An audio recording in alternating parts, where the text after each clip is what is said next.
ओम तत्सत्य महाराज दादू नमो नमो निरंजनम नमस्कार गुरुदेवता वंदनम सर्वसाधवा प्रणामं पारंगत।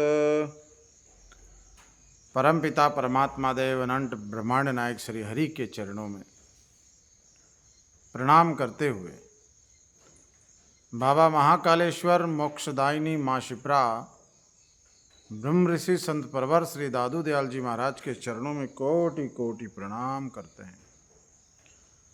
उनको भजने वाले सभी भक्तों को प्रणाम करते हैं, सभी संतों को प्रणाम करते हैं जिनकी कृपा से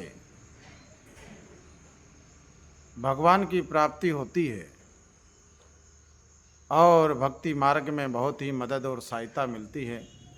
ऐसे महापुरुषों के चरणों में प्रणाम करते हुए श्री दादू वाणी गुरुदेव का अंग ब्रह्म ऋषि संत परवर श्री दादू दयाल जी महाराज अपनी वाणी में अलग अलग अंगों के माध्यम से इस जीव को उपदेश करते हैं। पहले गुरुदेव का अंग, उसके बाद स्मरण का अंग आएगा। तो कह रहे हैं कि गुरु और शिष्य, गुरु की महिमा, गुरु कैसा होना चाहिए।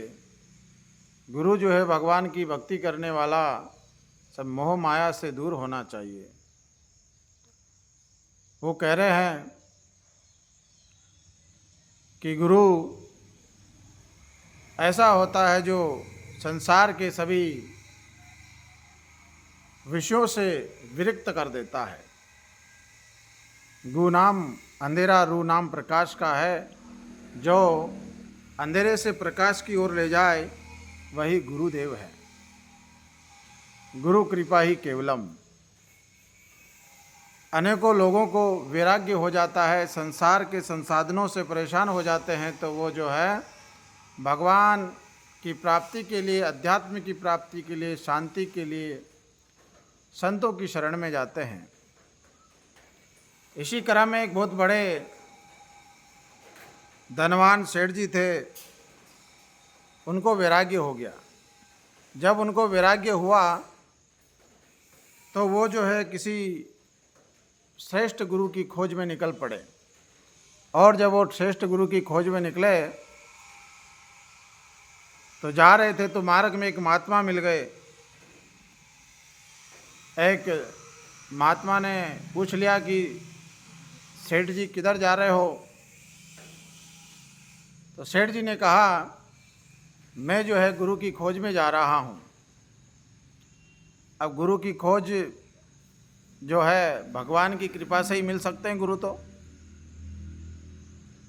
उस शिष्य ने कहा कि मेरे गुरुदेव बहुत अच्छे विद्वान हैं, तपस्वी है, उन्हीं के चेले बन जाओ। तो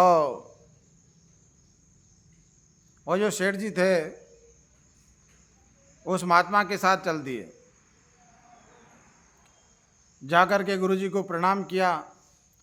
बोले, गुरुदेव मुझे संत बनना है, आपकी शरण में मुझे रहना है, मोह माया को सब त्याग करके मैं आपके पास आया हूँ। तो गुरु जी ने कहा कि हमने तुझे चेला मान लिया, सबसे पहले तुम भ्रमण करके आओ, तीर्थ करके आओ, उसके बाद तुझे पक्का चेला बनाएंगे। अब गुरु पूर्णिमा के दिन जब वो तीर्थ यात्रा करके लौटा तो गुरु जी ने उसको पक्का चेला बना लिया और कहा कि मठ है बहुत बड़ा, इसकी सेवा पूजा किया करो, खेती है, बाड़ी है। जब उस सेठ ने सुना कि ये सब धन दान ऐश्वर्य छोड़ करके तो मैं आपकी शरण में आया हूँ और आपने अगर मुझे वापस इस मोह माया में लगा दिया तो मेरा तो घर त्यागना व्यर्थ हो गया। वो सेठ वहाँ से चल दिया। अब धनवान रहा है, धन से तो पहले ही परेशान था, वैभव से पहले ही परेशान था, और गुरु की शरण में आने के बाद भी अगर हमें वैभव से ही पाला पड़े तो समझ लो हमें पूर्ण अध्यात्म मिलना बड़ा मुश्किल है। तो इस पे ब्रह्म ऋषि संत परवर दादू दयाल जी महाराज अपनी वाणी में कहते हैं